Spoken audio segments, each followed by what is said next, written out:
En 2018, les régies historiques d'Amnéville et de Romba s'unissaient au sein du GIE Omega Énergie et Services. Quelques années et quelques projets plus tard, ce groupement intercommunal qui compte également en son sein les régies de Pierrevillers et de Montois-la-Montagne a entrepris la construction d'une nouvelle agence sur le site des Portes de l'Orne. Mardi 21 mars au matin, le président, les administrateurs et les directeurs d'Omega Énergie et Services ont posé la première pierre du nouvel édifice. Même si cette pierre n'est déjà plus la première sur cette nouvelle construction, elle revêt un caractère symbolique et va enfermer toute l'ingénierie de cette magnifique architecture.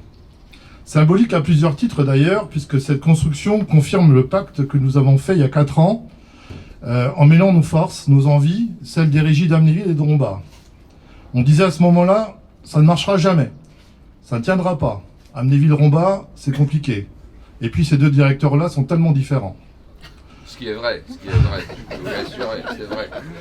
Antoine de Saint-Exupéry écrivait « Si tu diffères de moi, loin de me léser, tu m'enrichis ». Eh bien, mesdames, messieurs, chez nous, c'est le cas.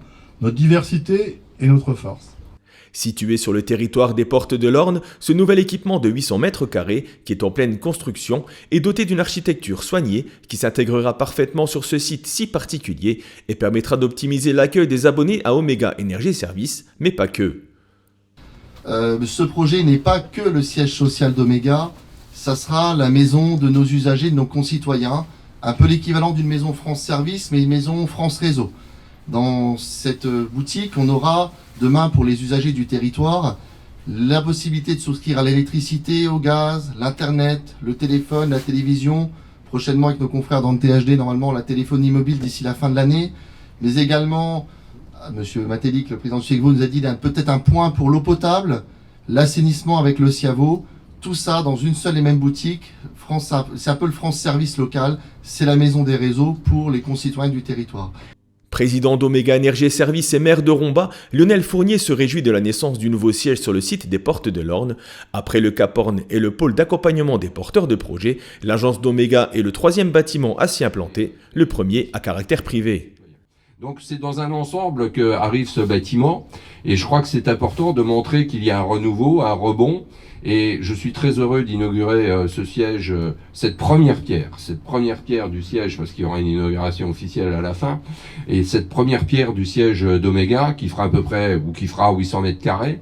Et je crois que lorsque vous regardez l'image qui est devant vous du bâtiment, et j'ai toujours un tout petit doute, je me dis, est-ce que la réalisation correspondra à l'image? Mais on me dit que oui, donc prenons-en l'augure. Et je crois qu'effectivement, c'est un bâtiment qui inaugure ce que vont être les Portes de l'Orne, c'est-à-dire à la fois un peu, pas futuriste, mais un peu innovant, et puis qui veut donner une architecture moderne, dynamique, et non plus un peu du passé, des années 50, 60, 70, voire 80, 90, et donc une architecture du 21e siècle. Moi, je suis très heureux que le duo que nous avons formé avec Éric Munier a pu aboutir à toutes ces réalisations. Il ne s'agit pas, et je le dis souvent, ce qui est important, c'est d'avoir du fond, d'avoir des produits, du solide. La com, tout ce qui s'ensuit, c'est pas très intéressant. Ce qui est important, c'est pour nos concitoyens.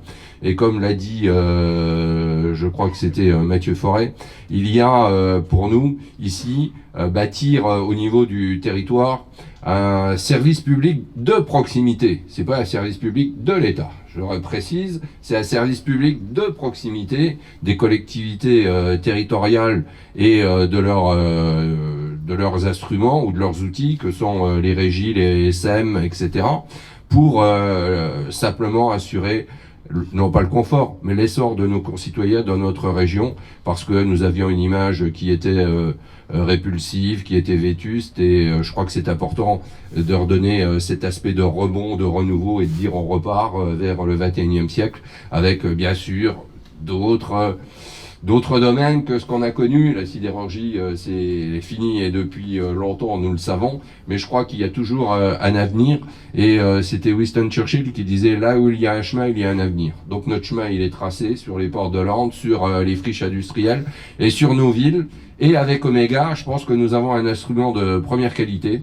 D'autres en ont conçu sur les agglomérations, mais je crois que c'est important de maîtriser ou d'essayer de maîtriser à la fois son énergie et les énergies renouvelables, parce que il faut pas oublier, derrière il y a le photovoltaïque et il y a toutes les énergies renouvelables qui vont arriver et sur lesquelles nous travaillons.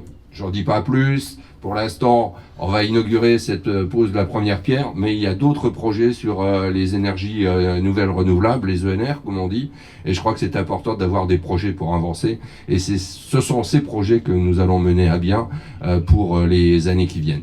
La pose de la première pierre ô combien symbolique a été scellée par Lionel Fournier, maire de Romba et président d'Omega Énergie et Services, Éric Munier, maire d'Amnéville et administrateur fondateur, Sophie Vanny, maire de Montois-la-Montagne et administratrice, René Heiser, maire de Pierrevillers et administrateur, Mathieu Fauré et Patrick Amand, directeurs généraux, monsieur le député de la Moselle Belkir Belhaddad, ainsi que monsieur Rémi Sadoko, conseiller régional et maire de Montglange.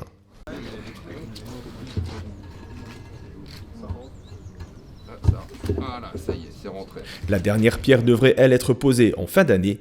On parle d'une inauguration en novembre prochain.